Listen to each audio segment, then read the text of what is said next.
Hello, everyone. Welcome to Slugs and Steins, the lectures from UC Santa Cruz. My name is Mike Reepy, and I'm one of the volunteer organizers with you tonight. With me is April Yee, a member of the UCSC Alumni Council. Hi, April. Along with Shanna Kent, Executive Director of Alumni Engagement at UCSC. April and myself will stay on screen tonight during the talk so that our speaker doesn't feel like he's alone in the room. For those who are new, Slugs and Steins series represents a UC Santa Cruz, engages a UC Santa Cruz faculty member in discussion with you, the local community of the Monterey Bay and Silicon Valley, and our extended community online, with the goal of making all of us Renaissance people. We want it to feel just like you're at UC Santa Cruz sitting in class, but with a drink in your hand and without tests. Even though this is a virtual event, I'd like to begin with the UCSC land acknowledgement. The land on which we gather is the unceded territory of the Awaswas-speaking Yubi tribe, the Amamutsun tribal band, comprised of the descendants of indigenous people taken to missions Santa Cruz and San Juan Bautista during Spanish colonization of the Central Coast, is today working hard to restore traditional stewardship practices on these lands and heal from historical trauma. Now, since we can't see you, we'd like to know where you're zooming in from and how many people are watching. Please take a moment to fill out this short poll that's popping up on your screen. We'll share the results in a minute after we've given everyone a moment to respond.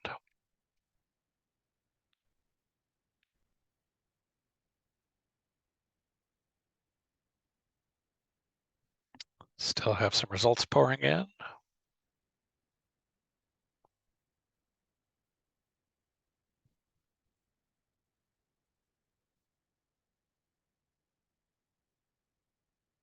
Okay.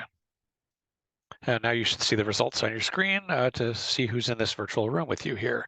Say most of us, just one person on the room, but we've got a good number of doubles and 3 people, and a few more. Looks like they've got a whole party going on in a couple of rooms here.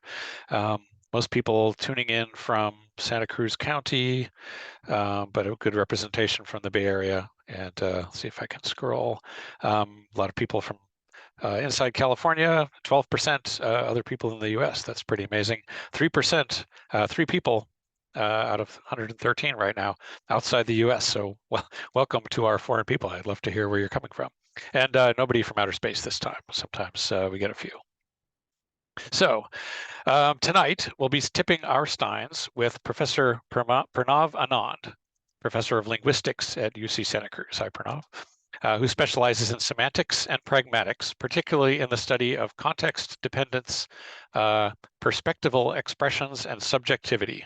His work, which leverages linguistic fieldwork, logical analysis, philosophy and language, and computational linguistics, has examined affect and sentiment, debate and persuasion, narrative, ellipsis and fragments, and modality and knowledge. Pranav is a faculty director at the Humanities Institute and the Associate Dean for Research in the Humanities Division. Professor Anand's lecture is titled ChatGPT, A Selective History and Notes on the Future of AI/ML, Language Models.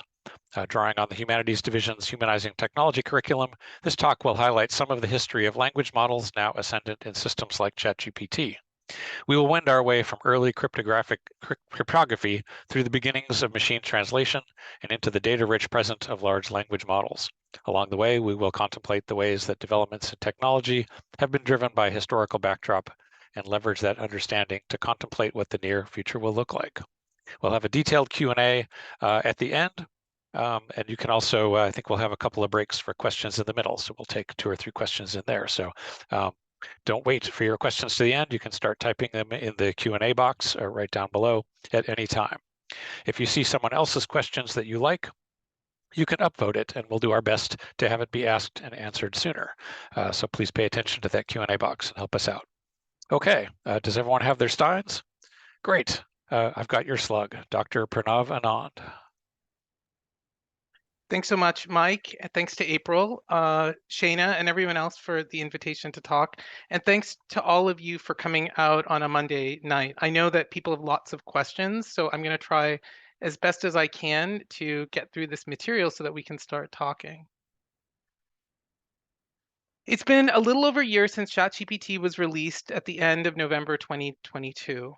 And literally everyone I encounter wants my hot take on ChatGPT, the broader class of generative AI systems that it's a part of, and the future of human civilization. And you don't need to wait until the end of the talk for this. I mean, we can do this right now, and then you can log off. I'm worried. I'm excited.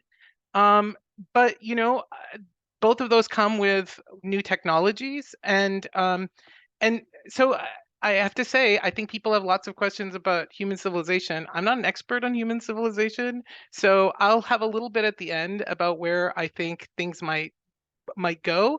But for the most part, I want to concentrate a bit on the history. I want to take the opportunity to do a bit of looking back and help us all understand how we got here.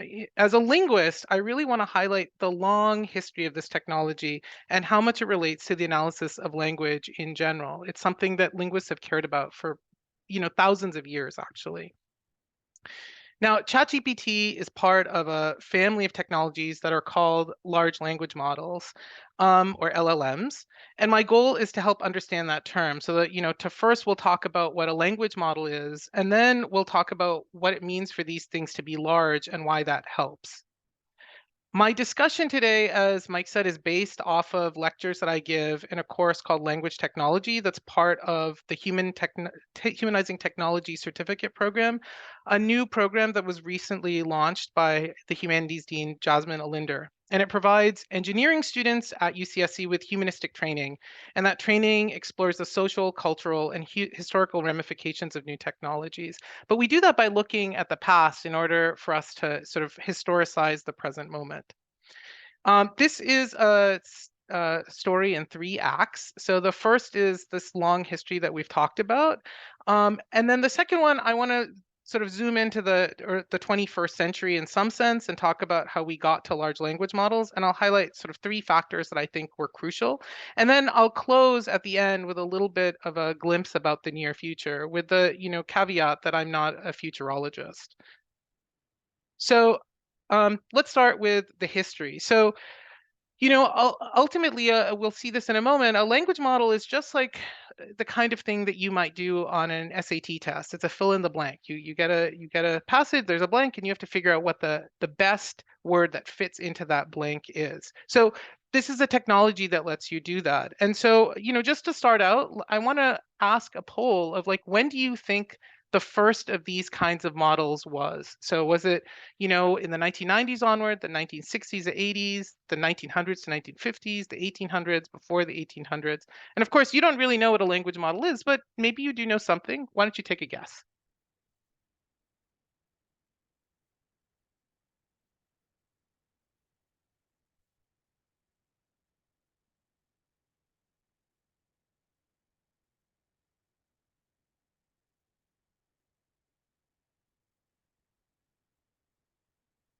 Okay, this is so it looks like if everyone can see this, it's sort of evenly split between the 60s to 80s, the 1900s to 1950s, the 1800s, and then a little bit edging out is before the 1800s.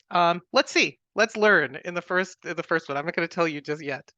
But we're going to start tonight with this guy, Claude Shannon, who's a towering figure in 20th century mathematics.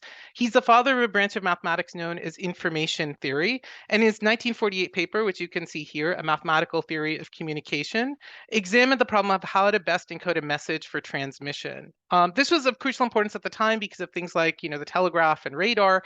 But it was also something that Shannon was motivated by from his classified work for the Defense Department on encryption and decryption, where he was determining the mathematical limits for decryption. So, like, how hard would it be to decrypt the ideal message? And he realized that answering this was dependent on how predictable, or in his words, redundant, the underlying signal being encoded was.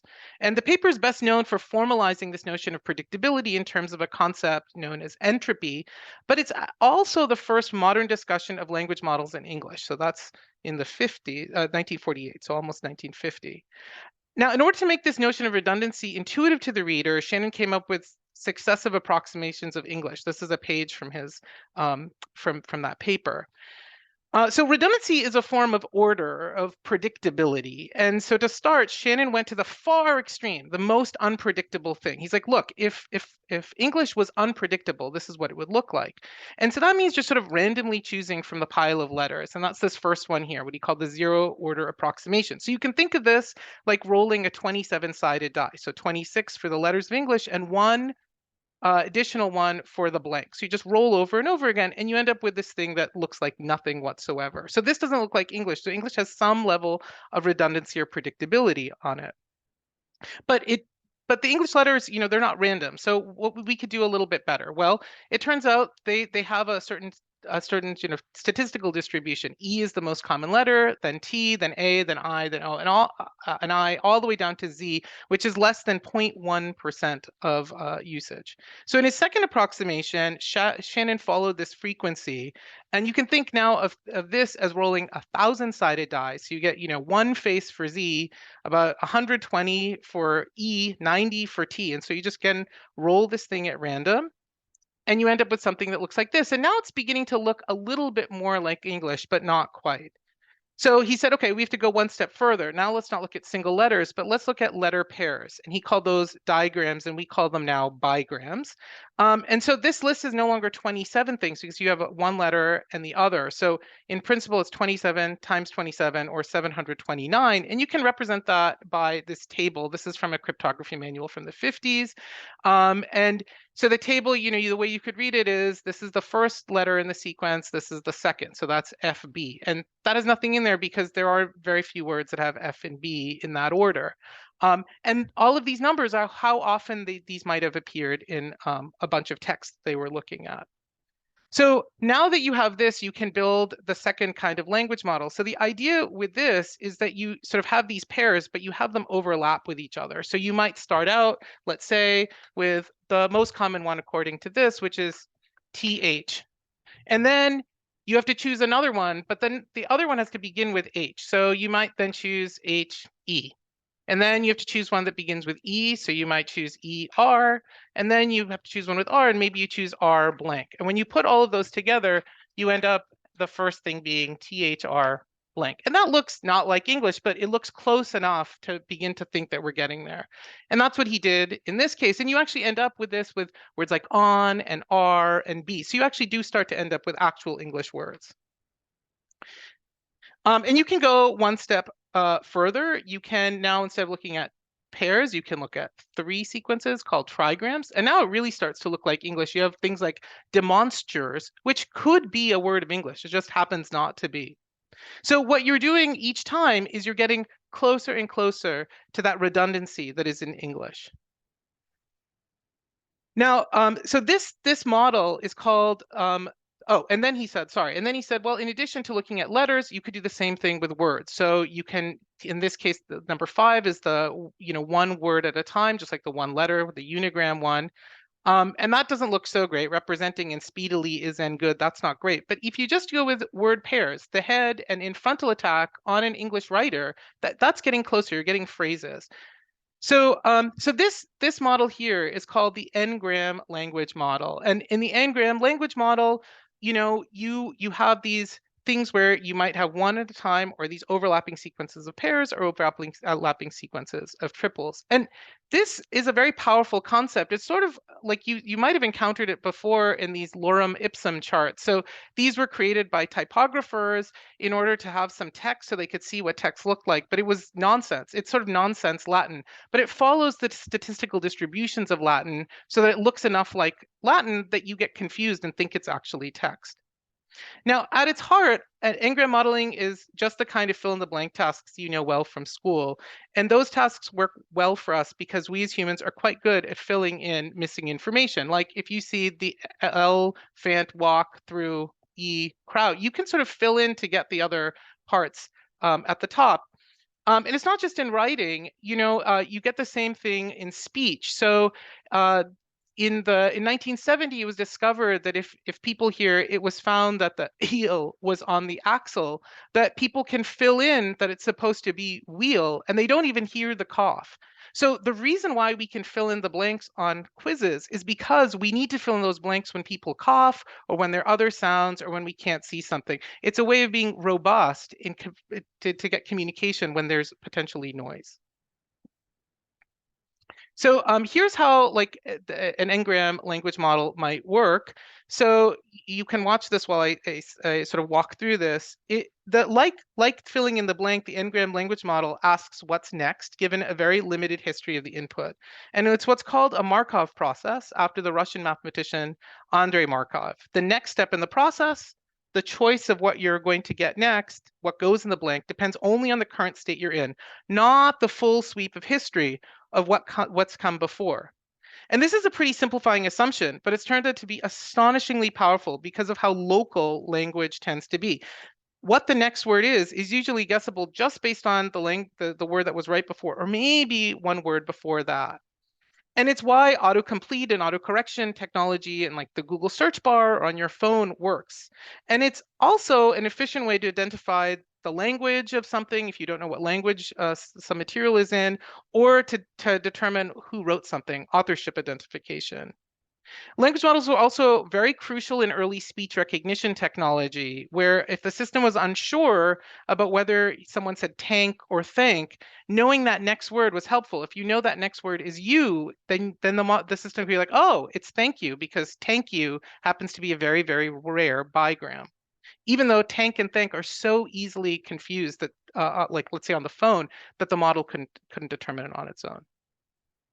Now, however powerful these models are, they have a problem scaling up, what's called the cursive dimensionality. The more history you can encode, the better predictions you can make. You know, those triples, trigrams are better than bigrams, bigrams are better than unigrams. But the problem is what we saw when we went from one letter to two. So in one letter, we needed 27 symbols. With two letters, you needed 729. And if we get to words, it's so much worse. There's not 27 words in English, unfortunately. There's about 100,000 that we commonly use. And so even if you cut that down to 5,000 words, things get crazy really, really fast. So if you have 5,000 words, that unigram, one thing says 5,000 symbols, just the words. But if you have pairs, then you have 5,000, 5,000. That becomes 25 million pairs. And if you have three, it becomes 12.5 billion symbols. And those are just symbols. So when you start trying to do those counts like we saw in that chart, it gets a lot worse. If there's 125 billion symbols and you want to get at least 10 in each of them, you need to have on the order of 100 billion words of text. And we estimate that there's about 100 billion words of text in all books that are digitized in all languages right now. So that works great if what you're looking at is just a 5,000 word vocabulary. But how does that get you to the actual full 100,000? It doesn't. So the problem with this is that as it gets bigger, you can't actually make the model work because the amount of text that you need to reliably get the statistics just isn't available. So what happened is that language models for a long time had to stay very short, like three symbols, because if they got a little bigger, they get very kooky. We'll come back to that in Act 2. But before we do that, I want to move back a little further, 2 stops. The first one is this guy. This is Andrei Markov, that mathematician I told you about. Now, as it happens, it was Markov who made the first language model in the 20th century, not Shannon.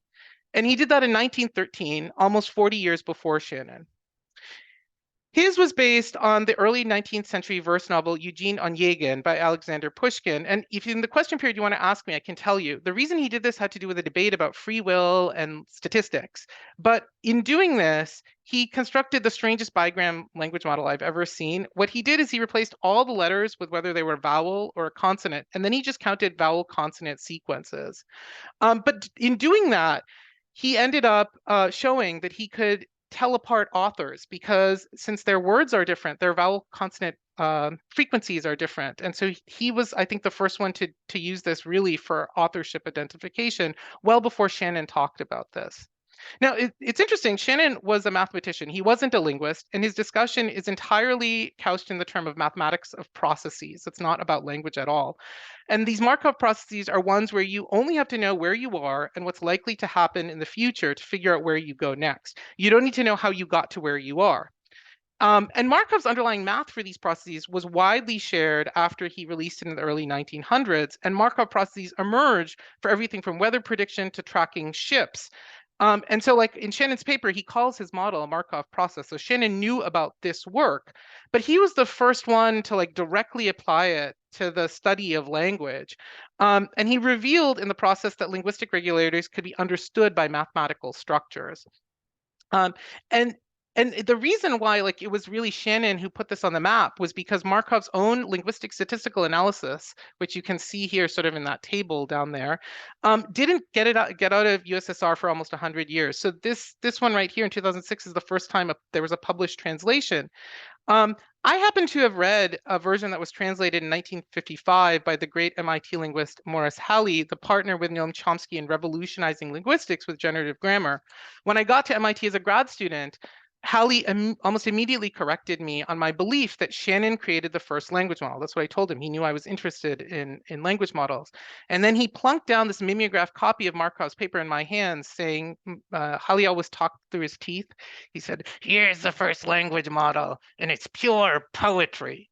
Um, but I didn't actually know that it was like this rare thing until much, much later. So that's our first stop. The second stop is a little further back, about 1,000 years in the 9th century. It's the golden age of the Abbasid Caliphate, which was centered in Baghdad and reached from modern Afghanistan through the Arabian Peninsula into Egypt. This is a vast territory with lots of languages and a huge administrative state. With communications going all over the empire, came the birth of modern cryptography. And like with Shannon, it was considerations of decryption that led to the discovery of language models here, likely for the first time. So this, I think, is the first, around 800 AD. Since Romans' times, governmental text, particularly military text, had been encrypted via a substitution or Caesar cipher. So the idea is that you replace the letters in your message in here systematically with the ones on the outer ring. So if you have an A in what you want, you write N. If you have a B, you write M. A C, you write L. And you sort of rotate this randomly. And the understanding was that if you didn't know the actual specific rotation, you had to try all of them in order to get to the actual message, something that would take a huge amount of time. But the Caliphate had a set of cryptographers, and they discovered that if you knew the frequency of letters, you could do this a lot more intelligently. So we know that E, T, A, I, O, and I are the most frequent letters of English. So when you take a message, you look at what are the most frequent things in the message. So maybe it's like a Z, an X, and an R. And you say, oh, well, if those are the most frequent, all I need to do is make one of them E. So I'll rotate it. Do the other ones match up? If not, like rotate them a little bit more. So you can look at the most frequent things in the text, the most frequent things in your language, you can match them up. That's the frequency attack on this. Now, there were selective rumors over the centuries that the Caliphate had some advanced skills in decrypting messages, and those state secrets but the state secrets that were about this were never transmitted outside. Even though this Caliphate sent all of the stuff from India about math, all of the stuff that they discovered about science, huge amounts of stuff from the Greeks and the Romans, all went all over the world. This stuff stayed remarkably secret. And so this Caesar cipher was used regularly into the 1400s in Europe, even though it was very easy to crack. And it was only in the 1980s that we learned about this for sure, because a team of scholars from the Arab Academy of Damascus systematically looked across the Arab world for lost cryptography manuals and found them in 1979, including this one here, Treatise on Decrypting Cryptographic Messages by the great Yaqub al-Kindi, a famous polymath and the father of Arab philosophy. He wrote about over 200 books on art, philosophy, science, math, and language. He was a linguist and a philosopher and a mathematician. And this manuscript contains the first character, unigram, bigram, and trigram character models. And it was in multiple languages like Arabic and Latin in different genres, because he realized that he could use those to predict what text an encrypted message might be if you knew the frequencies of the various languages. And it had different elaborate techniques to use the tables for the advanced frequency-based attacks that I talked about, including for ones that were only ever broken in Europe in the 1800s, as well as techniques that were rediscovered by the Polish and British when they cracked the Enigma machine during World War II. So this was a remarkably sophisticated document 1,200 years before Claude Shannon's work. So to bring this act to a close, a few lessons. First, as is true across many cases in the history of science and technology, a lot of concepts are not truly original. There's often convergent evolution due to time, space, and necessity, and transfer across time is hardly guaranteed. It depends on communication, which can break down due to language in the case of Markov, or secrecy in the case of Al-Kindi. Second, across these different pieces, we see a recurring link between cryptography and translation, between the study of keeping things secret, and ironically, the goal of sharing across languages.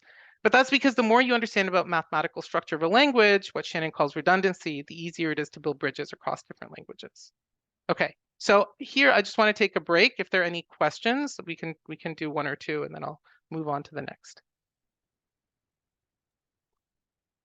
Mike, do you want to take the first one?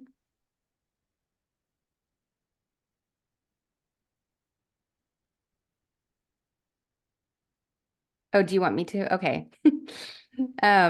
So Jasmine asks, what text did he use to predict letter use frequency? I think she might be referring to Shannon.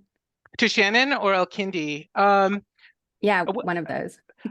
So Shannon, that's a good question. So Shannon actually went to a library, and he plucked off a couple of volumes that he listed. So from a variety of genres, some were technical, some were novels, and he put those together. For Al-Kindi, I actually don't know. He said he consulted all of the materials in the Baghdad library, which I suspect might be true. Um, because there's a vast number of cryptographers. So, but we don't actually know what texts those were. He lists several. Most of them are lost, unfortunately, to history. In the case of the Latin text, they did a lot of translation of Latin and Greek. So they're things that survived into Europe, but I don't actually know the full list of the texts that he gave, because he doesn't actually provide that list. All right, thank you. Sorry, April, I was having trouble getting to my mute button.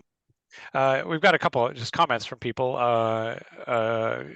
Henry just says, wow, this is an incredible presentation, so thanks. And David said, I had no idea that Shannon was the start of the process, and now you're really blowing my mind with Markov. So I think you're... I know, and then Al-Kindi, David. Yeah. I mean, when I discovered that, this is not even taught to computational linguists, and it really is humbling the extent to which these ideas, you can dream them up if you need to, and cryptography was one of the reasons in both cases. Now, we do have a question from Van, maybe a two-part question. Van comments, I think Arabic is learned by sounds, and can you also use sound or pronunciation sound in combo with letter combos? That's a really good question. So the second one, Van, is true. So this idea of language models, you can apply it to text. That's the way these people did it, because they were decoding things. But they were also, as I said, very often used in speech recognition. And in that case, what you're really looking at are the sequences of sounds. And that was one of their first big application in the 1980s. So you can apply it to sort of anything. It's applied to DNA sequences as well. So as long as you have sort of some kind of symbols that you can discretize, and you can talk about the order of those symbols, you can think of that as a language modeling problem. And maybe there was another part to that question, but I've forgotten what it was. Do you remember what it was, Mike? I'll have to pull it back. I already dismissed it, but let's see. Can you also use sound or pronunciation sound in combo with letter combos? Right? Oh yes, right. Yeah. So you can do both. So that you might need if you're doing both speech and text at the same time. That's a bit more complicated, but you can use both at the same time as well. The model becomes a lot more complicated, but you can do it. Okay. Should One I? more maybe, April, or up to you? Take another You question. Want to move on, Pranav? Yeah, maybe I'll move on. I mean, there are some other things. Maybe I could take this one from David about the value of cryptography. Sure.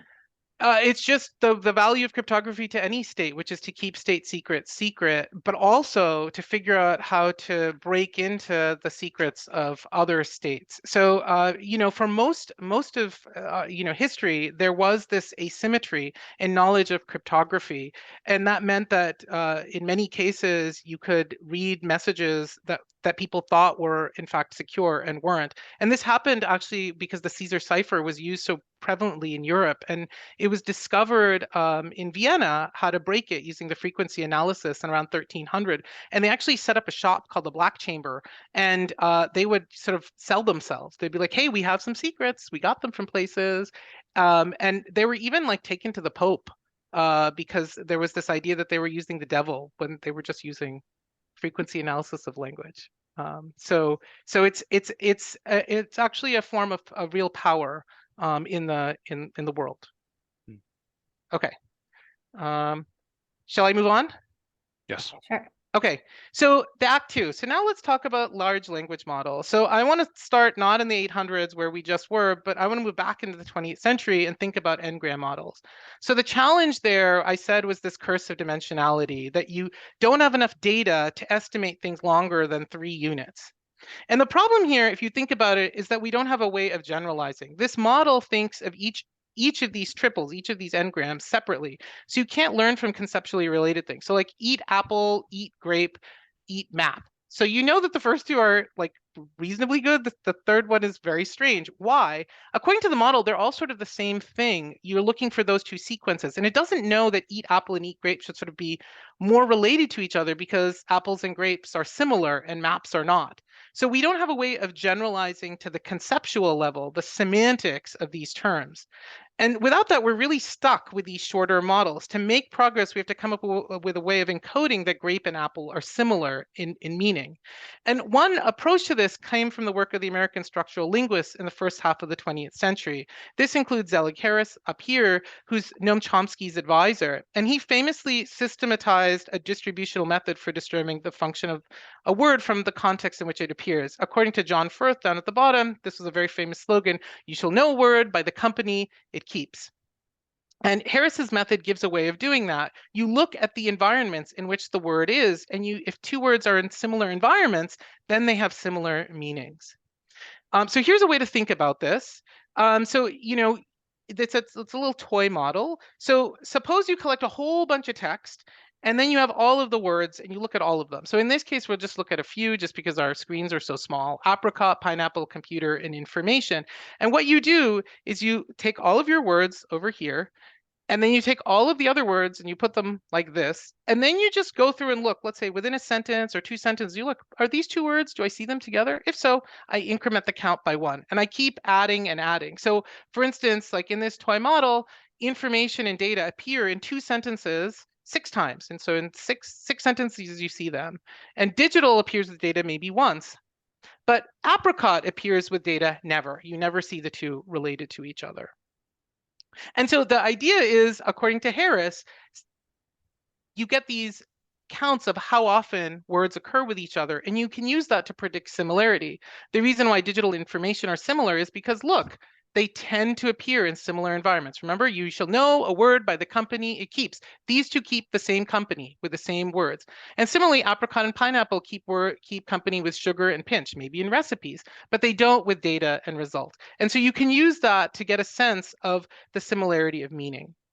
You can use a table like this, but there's another way to do it, to visualize it as a graph. And so here, when I say a graph, I mean graphs like, the old ones, the XY chart that you might have, where, maybe X is, time and Y is distance or something like that. So how do we get something like time and distance here? Well, the idea is you think of each of these things here as one of these axes, or as they're called in math, dimensions. So there's a data dimension, and that means how similar are you to data? And there's a sugar dimension, which is how similar are you to sugar? So in this case, we have 6 dimensions, and I can't really graph that on my board, but we can sort of break it down into looking at 2. So let me sort of do that with that data dimension, and then one that was off the edge of the screen, large. So, digital we saw was with data once, and information was with data 6 times, so that's why it's over here, but apricot wasn't with data anywhere. And large, I'll just tell you, digital and large never went together, that's why it's down here. Information and large you got once, but apricot and large you got twice. So you have these little points in space, and those represent, those similarities that we were talking about. But we can, now that we graph them, we can sort of see why the things are similar. So digital information, the angle between them is pretty narrow, but the angle between digital and apricot is really big. So the narrower the angle, the closer they are to being the same thing. And so we can get a notion of similarity from this. This is now called the distributional semantics. And you know, what we've done is mathematize the notion of similarity. And in doing that, we've also created a sort of space for talking about concepts. And so those little points in space are called word embeddings because they embed words in this numerical space. And the points in space are called vectors from mathematics. I'm just sort of giving you these terms. Now, if we go back to our table, there's a lot of these zeros. And keep in mind, the table goes like for 1,000, 10, 100,000 things. And so that's because words don't tend to co-occur with other words so often. And so a lot of insightful techniques in the 20th century tried to get around that by sort of reducing the size of the table. And they got more and more powerful, but they didn't really get very far until we went to the web. And so things changed in the 2010s, and that's because we had huge amounts of data from the web. And using that, people were able to train better versions of these. And the sort of most famous of these was a 2013 paper here that introduced a technology called word2vec. And what got everyone very excited about this was that when you graph things, suddenly it started to look a lot like what you would want with concepts. So over here on this chart, you have countries over here and their capitals over here. And what's very exciting is that the relationship between a country and its capital is a line with the same distance roughly. And so that means you can come up in this space with the concept of what it means to be a capital. To be a capital of a country, you go down a tad and you go over this amount. See, go down a tad, go over this amount. You end up with the same thing.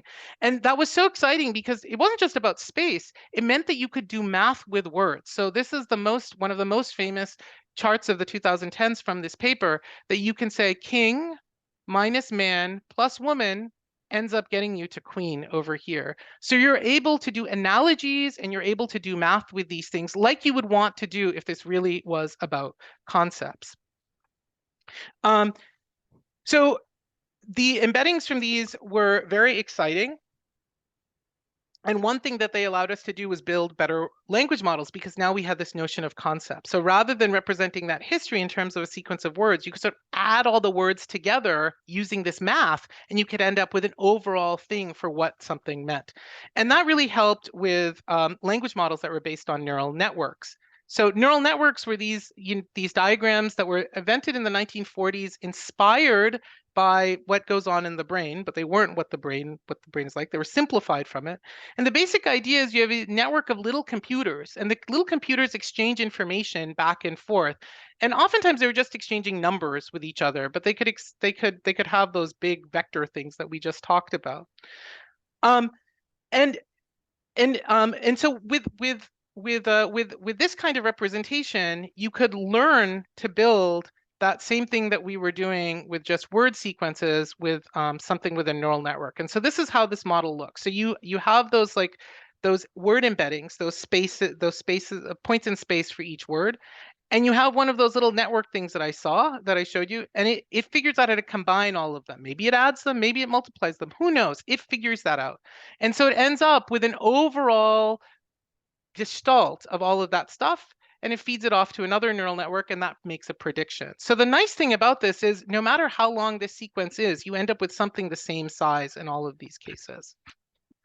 Now, building a model like this needs training. And so that means you need to figure out all of these little fiddly connections in here. These are called parameters. You need to figure out all of them. And the way that's done is you start out by randomly assigning these numbers and then seeing what you get out at the end. And then you compare that to what you want.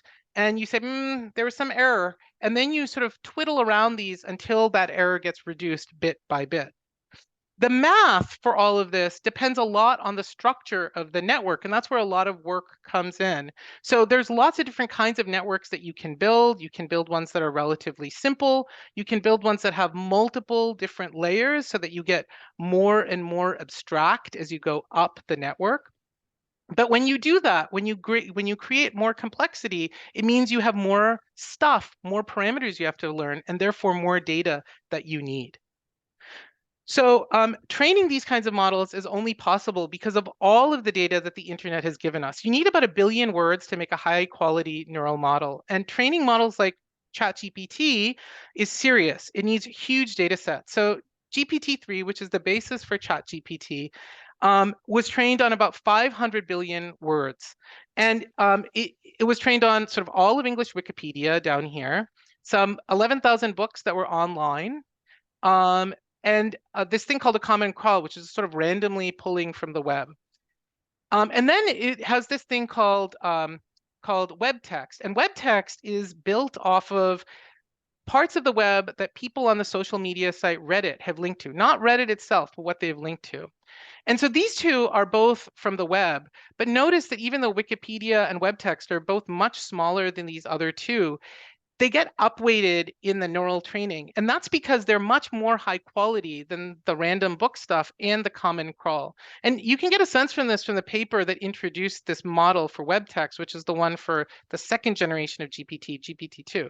So they said the common crawl, it often has unintelligible stuff. And if you've ever like Googled, and I've done this like many times, you happen on pages of just random nonsense words, that's all in the common crawl. So they said, well, that's all junk.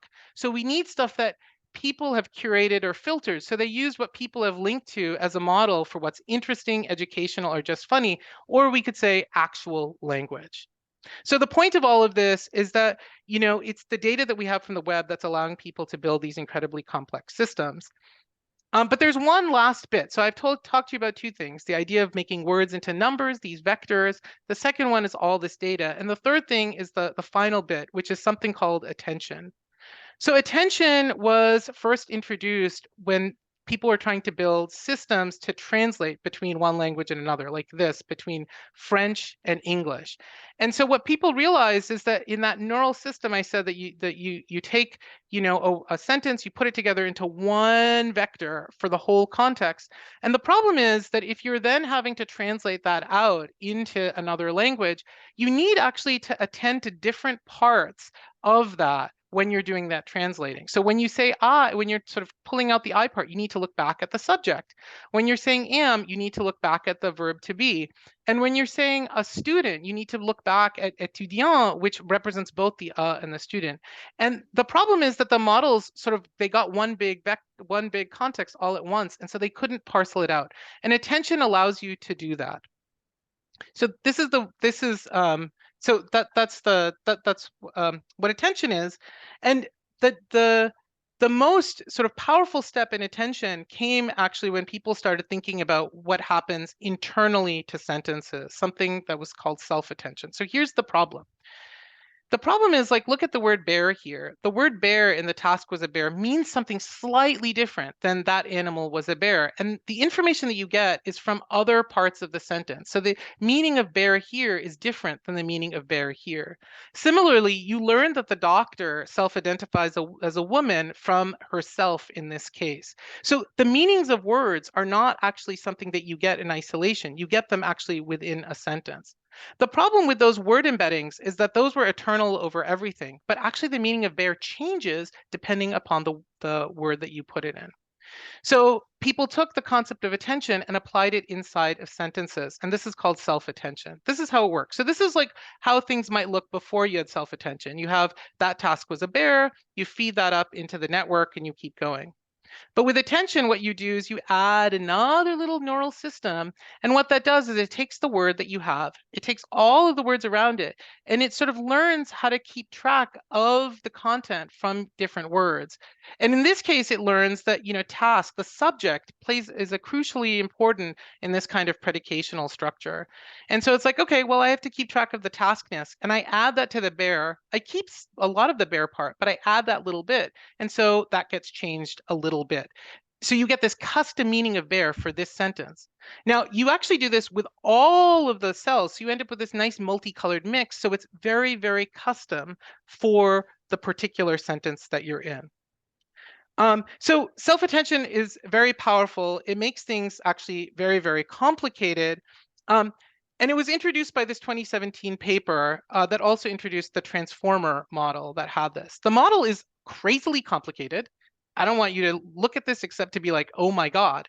But what that means is the number of stuff that you need grows crazily really fast. And so that means you need a lot of data. But as it happens, the self-attention architecture also allows these networks to be easier to train than earlier models that people had. And it's what makes deep models deep. So those other models that I showed you before often had to stop at 4 layers, but the transformers can become a lot bigger. And they can train on more data, and they can accurately represent long context. So you can get a sense from this by looking, and I'll skip this for the moment and this, but looking at what happened with the generations of the GPT model, the generalized pre-trained transformer from OpenAI. So it was first released in 2018. It had 12 layers. The word embeddings had 768 dimensions. As a result, it had 178 million parameters, and it required only 1 billion words of text. The next one, the next year, quadrupled the number of layers, doubled the number of dimensions, multiplied the parameters by 10, increased the training by 40. You can see it just going over and over and over, getting bigger and bigger and bigger. And that's because the transformer architecture allows you to get bigger and bigger and bigger. And as a result, you know, the GPT-3 has impressive gains in language modeling, and it sounds really, really fluent. By OpenAI's testing on it, humans are like 50% accurate at a coin flip at determining whether a text produced by GPT-3 is made by a human or made by a machine. Okay, so that's like the 3 things that I wanted to tell you have gotten us to where we are now from what happened with Shannon. So we have more data, we have this way of thinking about words as numbers, and then we have this concept of attention that allows us to build bigger and better systems because we get more customized meaning within our representations. All right, so questions? Mike, do you want to take the first one? Sure, I'll give a try here. Maybe this is back to the first part of the talk, but Michael is asking about Alan Turing. Has Turing done any work in this area as well? Oh, that's a really good question. So, so Turing himself didn't work on language models, but he was, of course, like very influential in cryptography. And Shannon credits a discussion that Turing had with him when he came to the US for inspiring him to work on these concepts.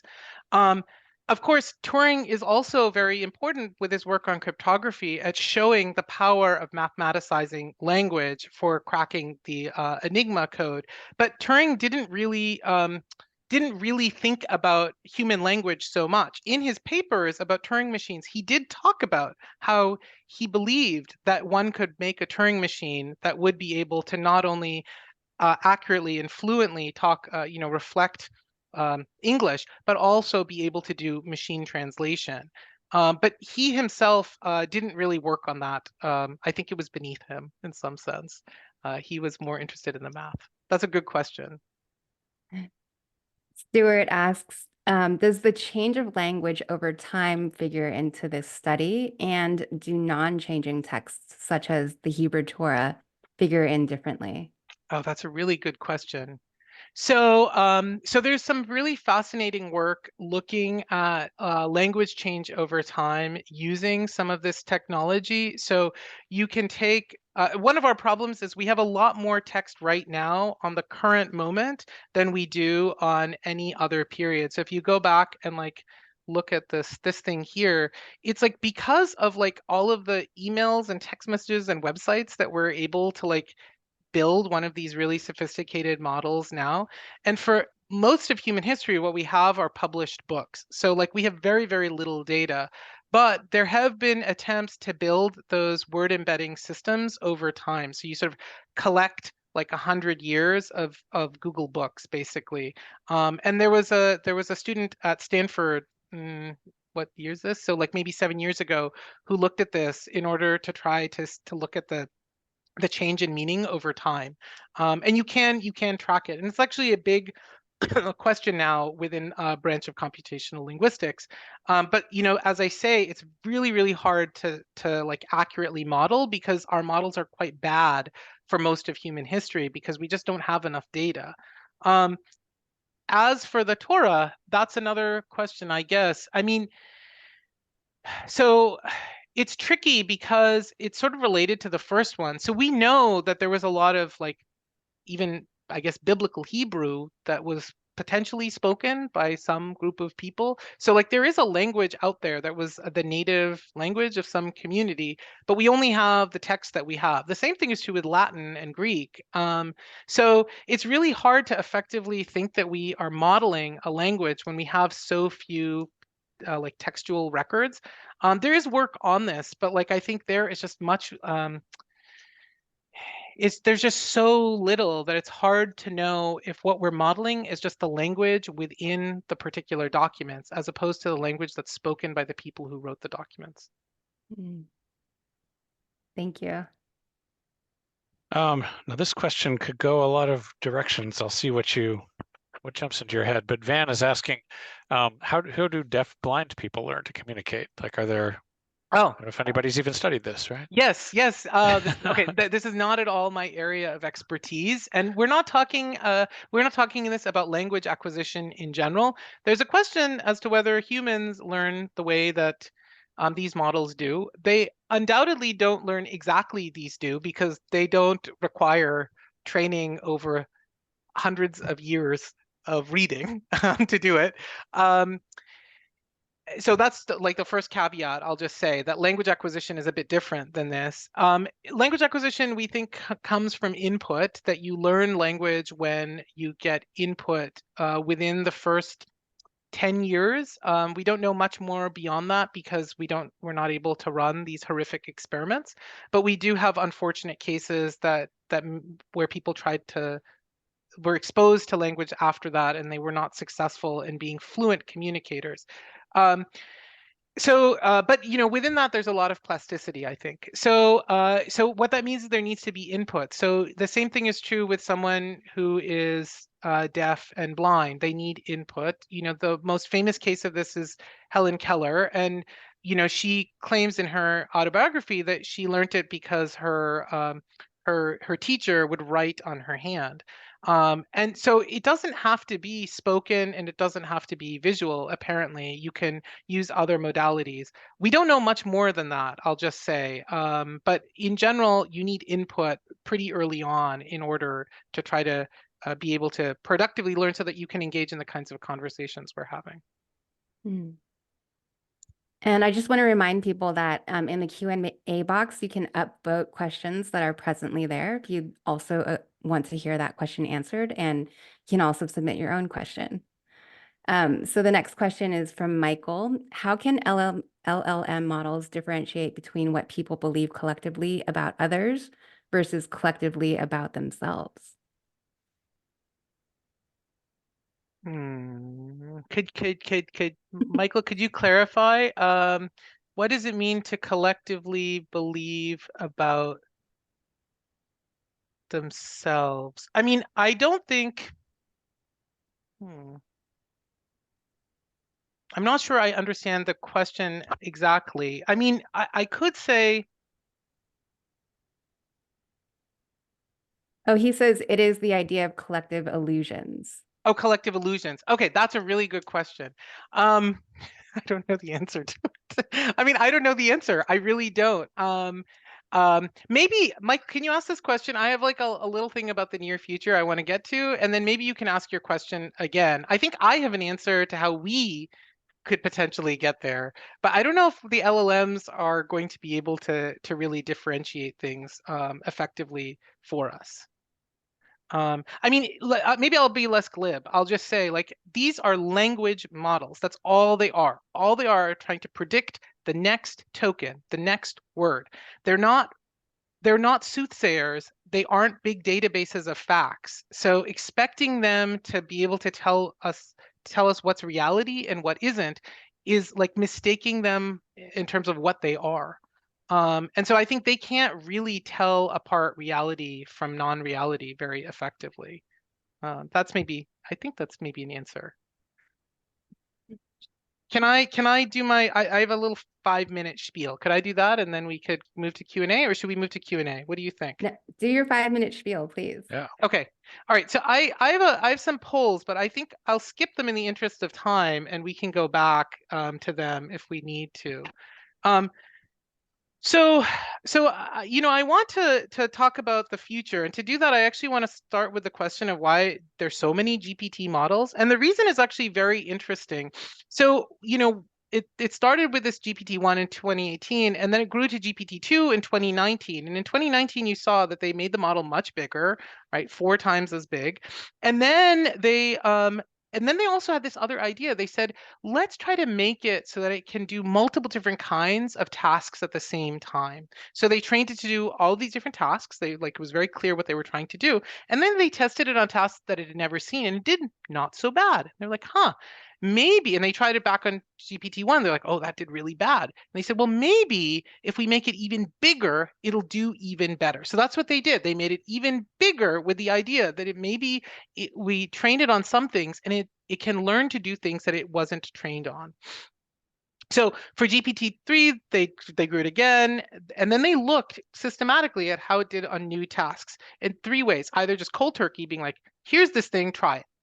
Another one where they're like, here's this thing, and here's an example of what we want. And the third was, here's this thing, and here's 4 examples. Be like these examples.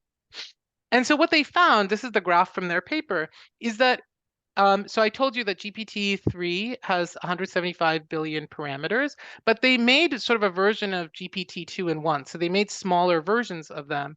And so the one where you just give it and don't give it any examples is called zero shot modeling and tasks in the literature. And so this is just like they gave it to them. And so it didn't do so bad, but as you can see, it just does better and better and better the bigger the model is. And that was a general trend, whether you gave them, you know, any example, no examples, 1 example, or a few. But even when you gave them like a few, it did, you know, it did a lot better when the model was really big. And this is when people ask me, I tell them, don't just expect, like with a search engine, that you're going to type something vague and look through the stuff for these models. What you want to do is think really hard and come up with a few examples of what you want it to generate. When you come up with those examples, it'll help you write a better prompt, and you'll end up with a better set of results because you'll give it a model for it to follow. So, they, you know, this idea that this thing was going to work led them to think, oh my gosh, maybe we can get people to actually interact with it. And so that's what led to ChatGPT. But to get people to interact with it, at this time, this was just still computer scientists. They needed to figure out a way to make the system understand that it was dealing with just normal people. So they had a whole other pipeline here where they were training the model to take instructions from people. And the way they did that was they hired people, and they were like, come up with some vague ideas of what you might expect people to type into our search box, and then solve the problem. So they ended up with data like that, and they fed that back into the system so that it learned how to deal with those instructions. And then the other thing they did is they had the new system generate you know, results, and they then had another set of humans rank those results and rate them.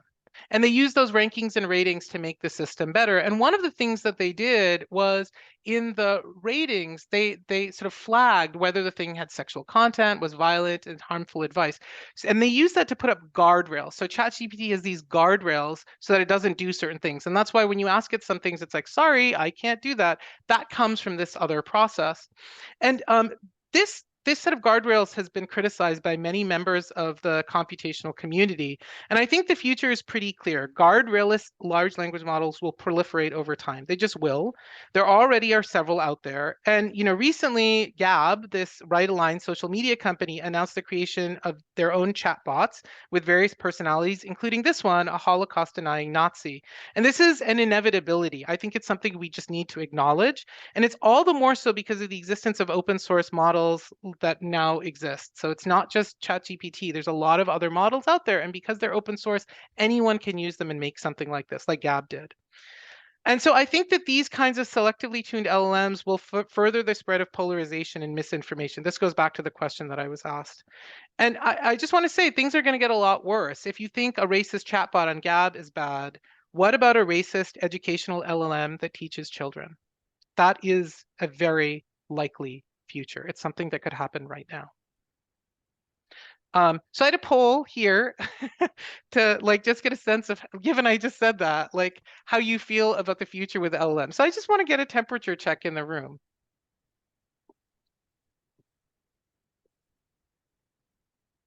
So I have sort of two dimensions. How excited are you? How scared are you?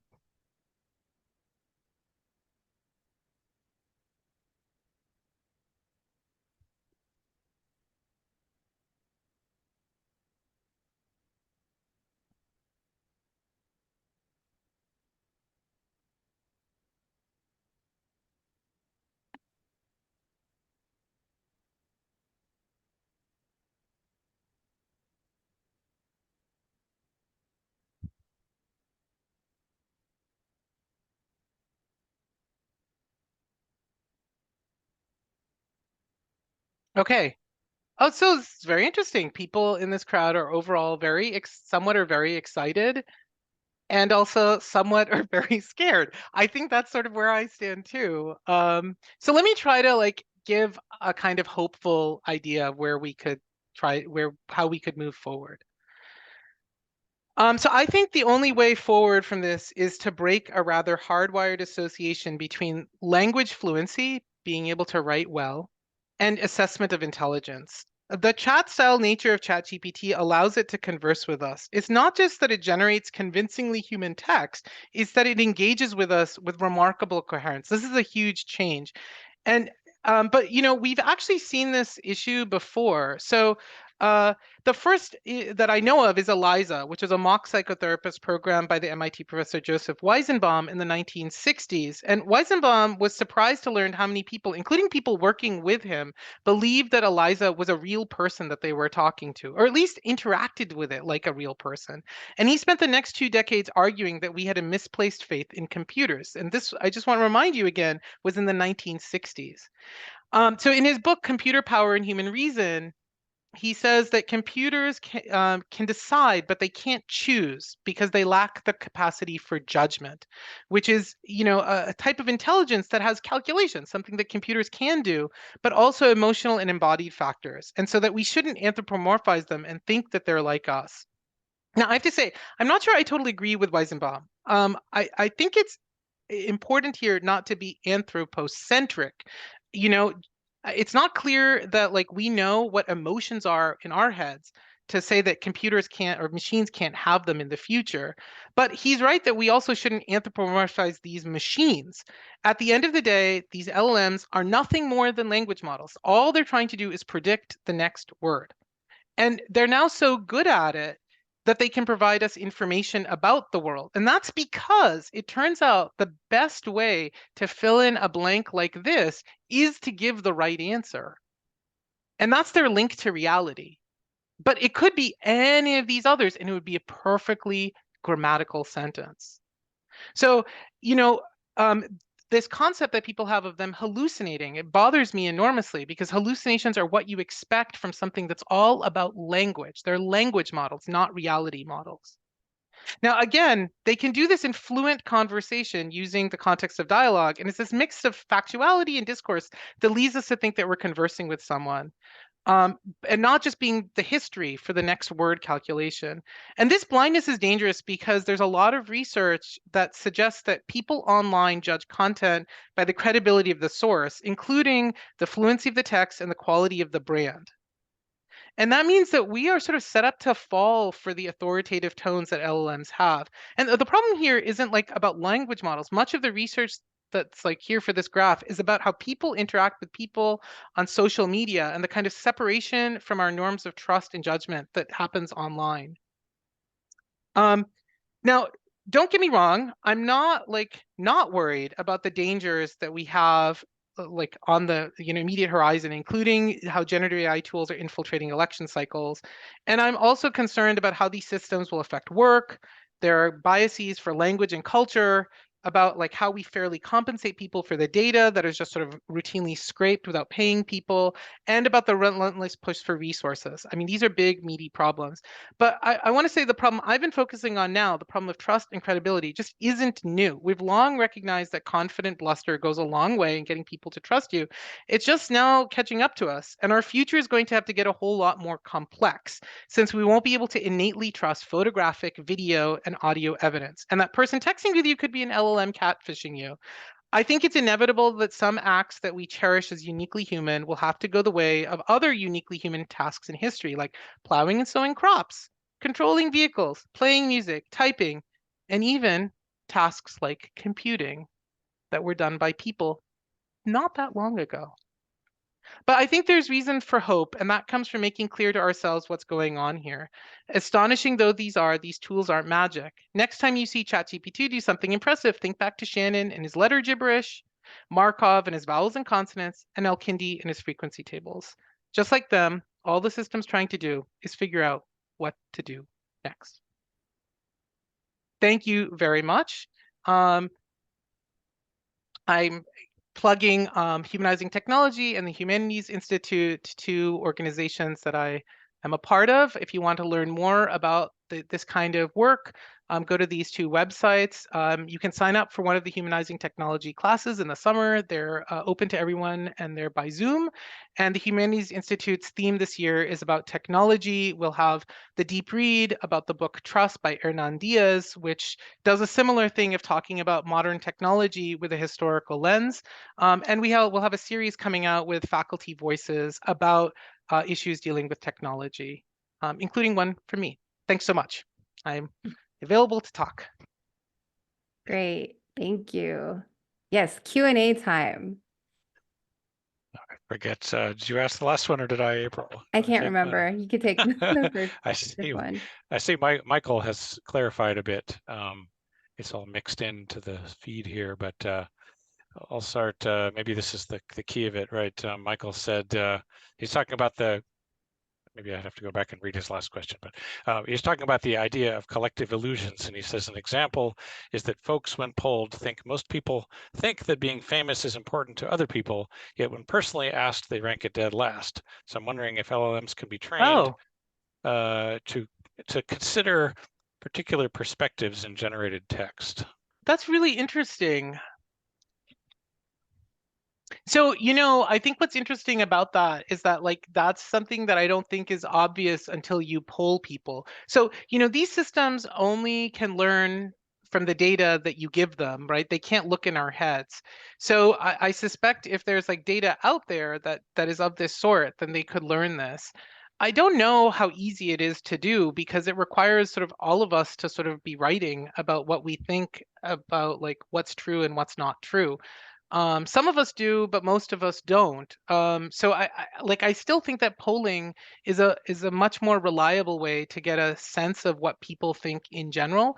That's especially true because when you look at posting online, it follows this distribution that's called Zipfian. It's sort of like the people who most of the text is generated by like less than 1% of the people who are online. And I'm a part of that. In some sense, this is true with every website. Wikipedia is like that, Facebook is like that, right? All the people who are always posting on Facebook are always posting on Twitter. And so there is a way in which it would be dangerous to try to use this as a vehicle for really understanding what people are doing. I think that we still need to ask people directly because a lot of people don't respond unless you ask them directly. But it's technically possible to do what you're saying. I just don't think it's going to be scientifically accurate. All right, there's a question from Art. Do you believe LLMs will be able to moderate other LLMs? Okay, does moderate mean make them less bad, less evil, or to talk to them? I don't know. The moderate means to pull back on their bad dependencies. I assume that's what that means. That's already sort of happening now. So with a lot of these models, they will maybe have some amount of human generated data, but then what they'll do is run, even with the same model, what the human is doing. So they might look for biases and be like, how biased is this? And so they are already sort of moderating themselves in some sense by doing multiple steps through something. I have to say, that is better than not doing it. And the reason is that like they're not sort of one system, right? Remember, they're just trying to predict the next thing. And so when you ask it to generate something, it's generating that thing. And when you ask it to look for whether there's bias, it's looking for whether there's bias. And I think I just have to point out the same thing has been shown for humans. People, when they are writing something, are often less critical when they read it and re-examine it. So it's something that is, I think, like just about the different cognitive acts. Whether that's going to be successful in the long term, I don't know. But it's probably better than not doing it. But I don't know if it's as good as having people in the loop.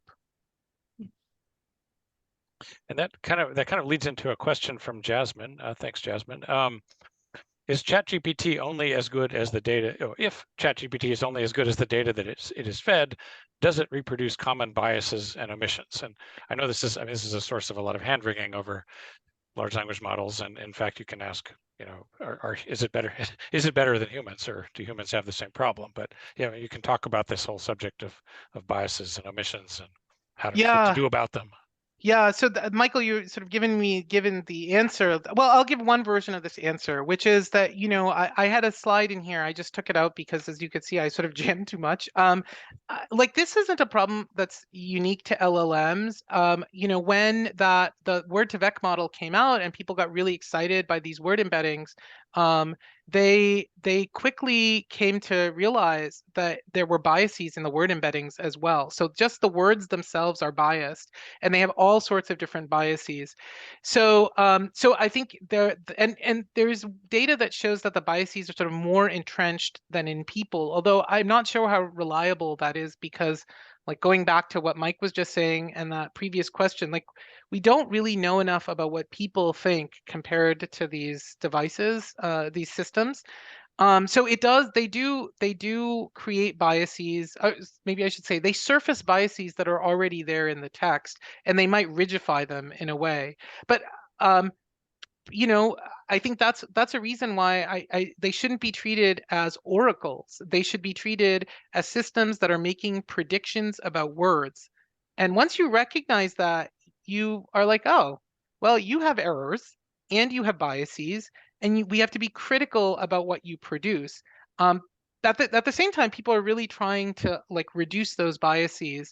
But it's a very, very tricky thing to do, because one person's bias is another person's reason to try to to make what makes the model potentially useful. So, for instance, like one of the common biases that you see is that these models like have assumptions about the putative gender of professions. So like doctors tend to be assumed to be male.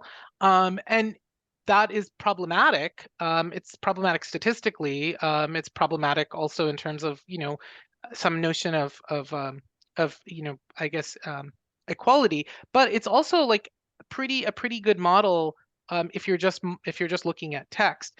And I'm going to pick on that because actually that is used in linguistics a lot in psychological experiments. So when you say things like the doctor told herself, people slow down on herself because they have an expectation that doctors are male. And some of our undergrads about 10 years ago were very skeptical of this. They thought at Santa Cruz it would be different. So they took a whole bunch of original studies on this and they ran them and they replicated it with students.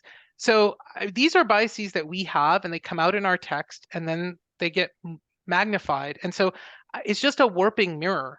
The problem is us. And as long as we recognize the problem is us, it's going to be found in all of our derivative works, our text, and our derivative works, the models that are based on the text. Stuart asks, and this goes back to one of the slides I think that you showed about the countries and their capitals. So what does it say that the slope of the Turkey Ankara line and the Greece Athens line is up versus down? That's a really good question. It tells you that what I was telling you is not the complete story, doesn't it?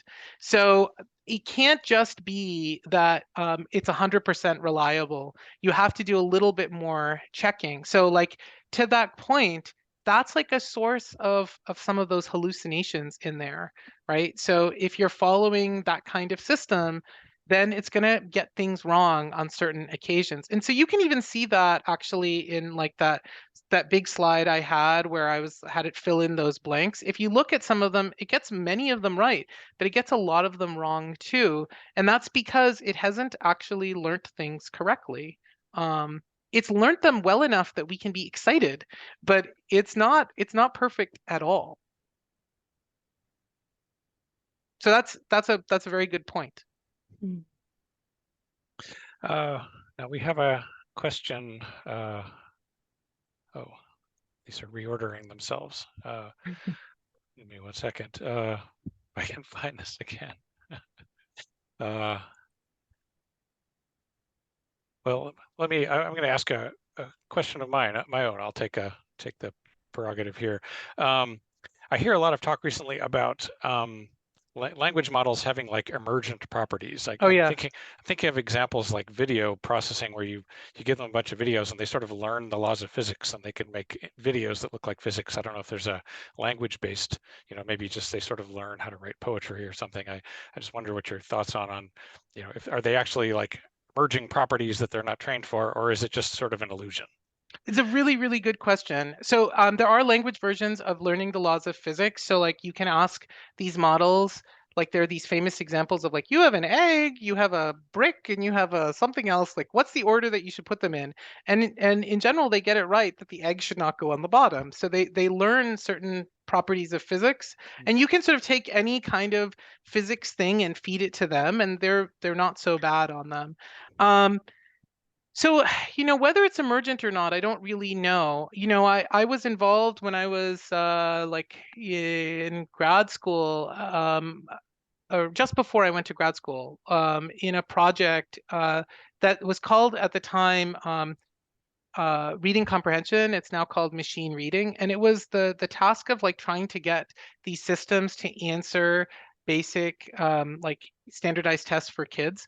And this was in the 90s, just so everyone knows. And like one of our major problems was not like language, but like learning about the world. So like I remember I was doing this error analysis, and I realized that the system wasn't able to solve the thing in question because it didn't know that water was wet. Like it didn't know it was a liquid, right? And that's reasonable because we never taught it that, right?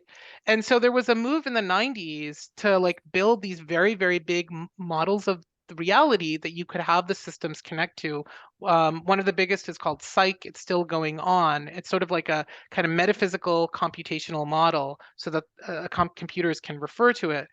And so like I think some degree of like and the thing is, the hope was that maybe we could learn this from text, but there's very little text that says that water is a liquid. It does exist, but it's not like in like news stories or kids things.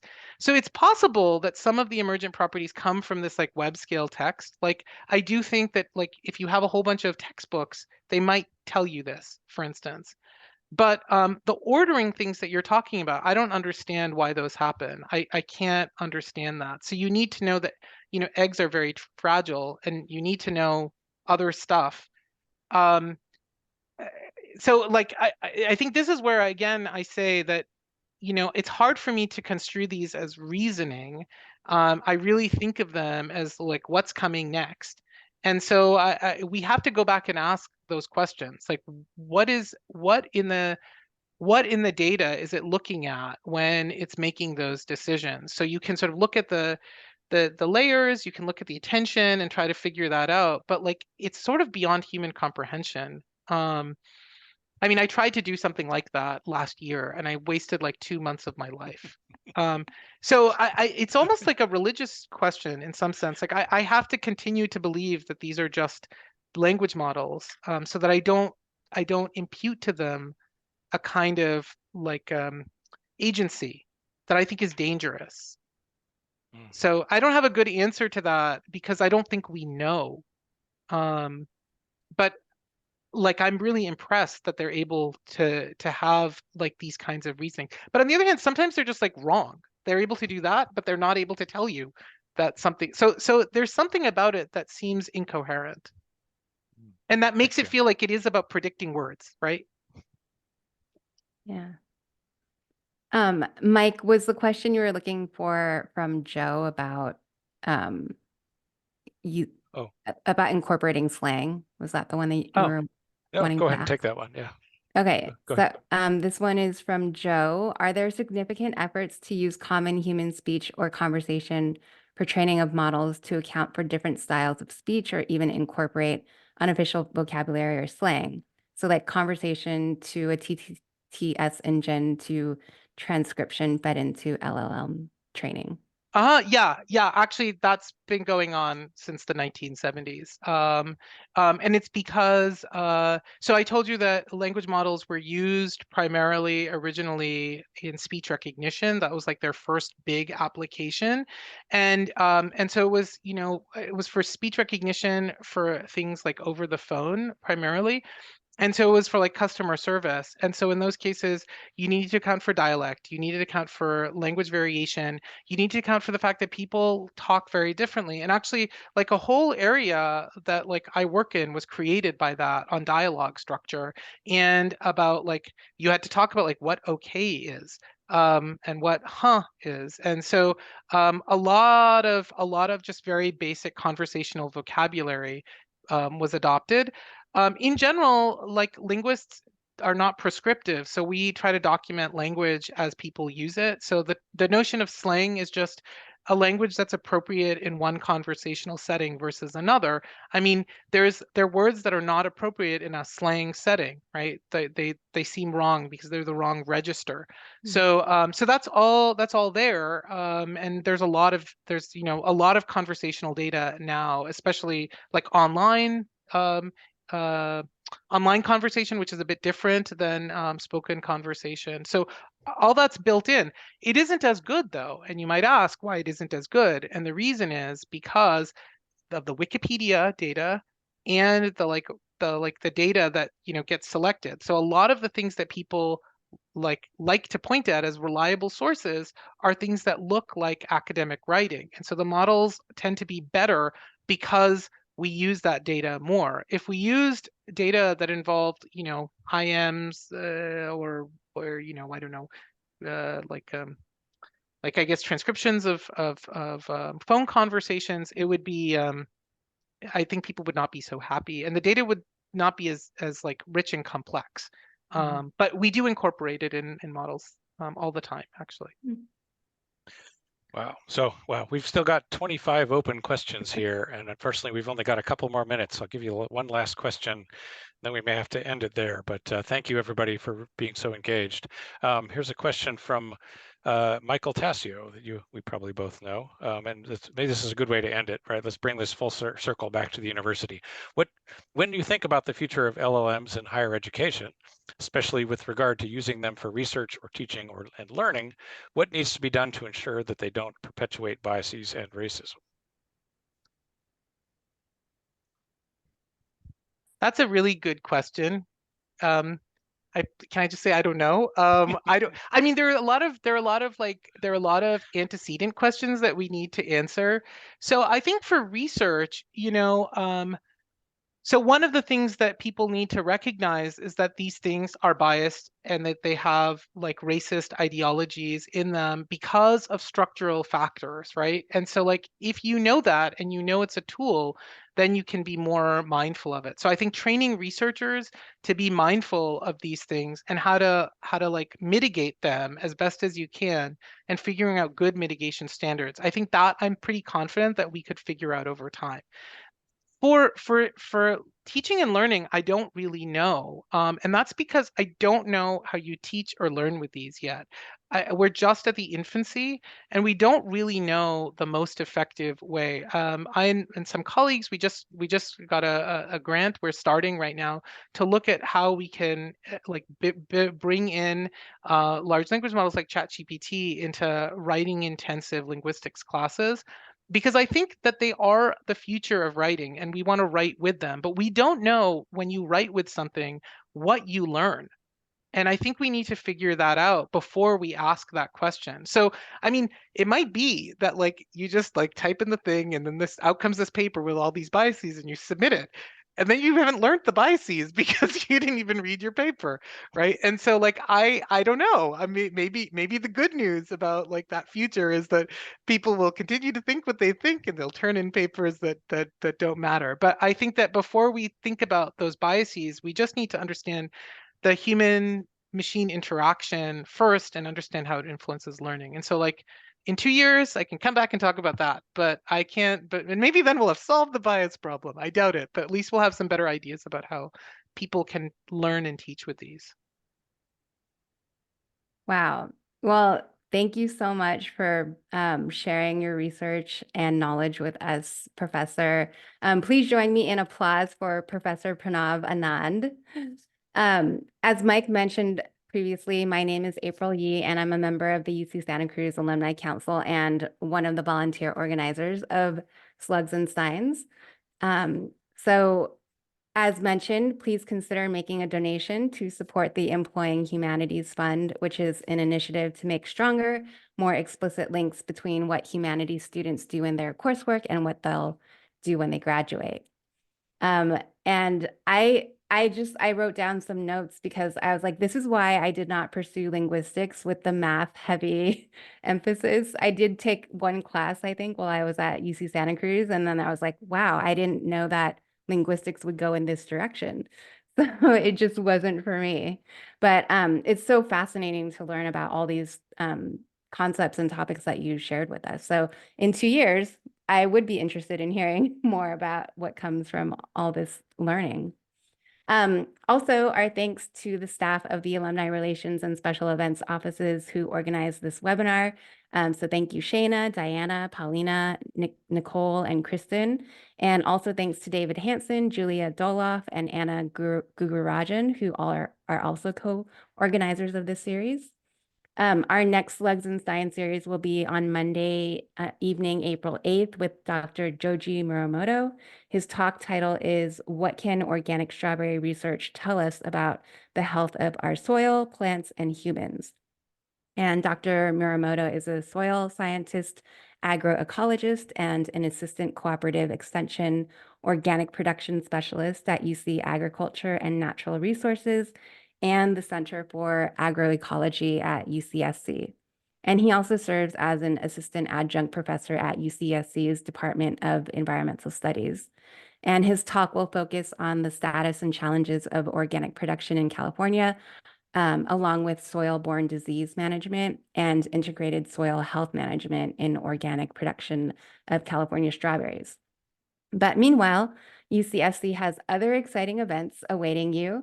On March 22nd, the Slugs and Scones morning meetup will be held at the UC Santa Cruz Silicon Valley Extension from 8:30 to 10 a.m. And March's theme is Slug Women of Silicon Valley. Additionally, the Inspire series, Leading Ideas from UC Santa Cruz, is happening across 3 different cities in March, April, and May. March's event is on March 21st in Los Angeles, discussing global and community health. And I'm signed up for the April event, which is happening in San Francisco, where I'm based, about artificial intelligence.